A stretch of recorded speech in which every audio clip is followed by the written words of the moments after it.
इस संसार में भांति भांति के प्राणी वास करते हैं।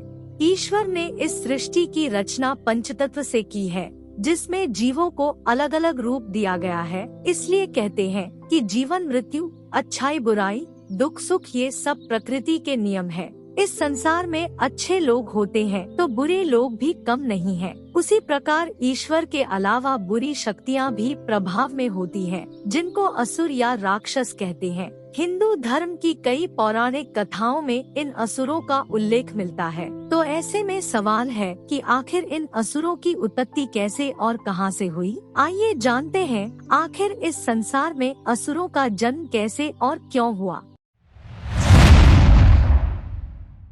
पंडित इंद्रमणि घनश्याल के अनुसार पुराणों में भी असुरों के जन्म की कथा का वर्णन मिलता है, जिसके अनुसार सप्तऋषि कश्यप की 13 पत्नियां थी। उनमें से अदिति और दीति को सुरसुर की माता के रूप में जाना जाता है। महादेव के आशीर्वाद से ऋषि कश्यप की पत्नी अदिति ने 12 आदित्यों को जन्म दिया, जिन्हें देवता कहा गया, जबकि दिति ने 2 पुत्रों हिरण्याक्ष और हिरण्यकश्यप को जन्म दिया। दिति के पुत्र होने के कारण इन्हें दैत्य कहा गया। अपनी शक्ति के घमंड के कारण दैत्यों ने देवताओं और प्राणियों को परेशान करना शुरू कर दिया। इस कारण ही दैत्यों के वंशज राक्षस या दानव कहलाए।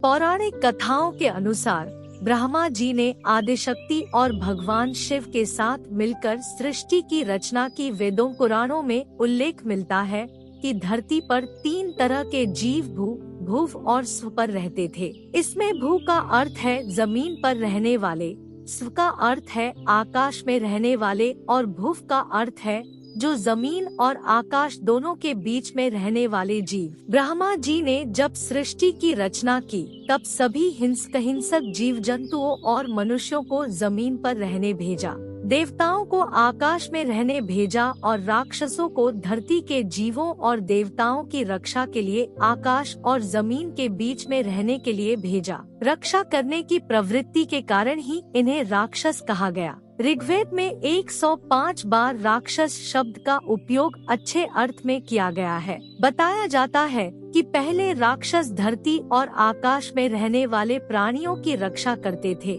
लेकिन धीरे धीरे इन राक्षसों में अपनी शक्ति और बल का अहंकार आने लगा, जिस कारण इन्होंने देवताओं और जीवों को परेशान करना शुरू कर दिया।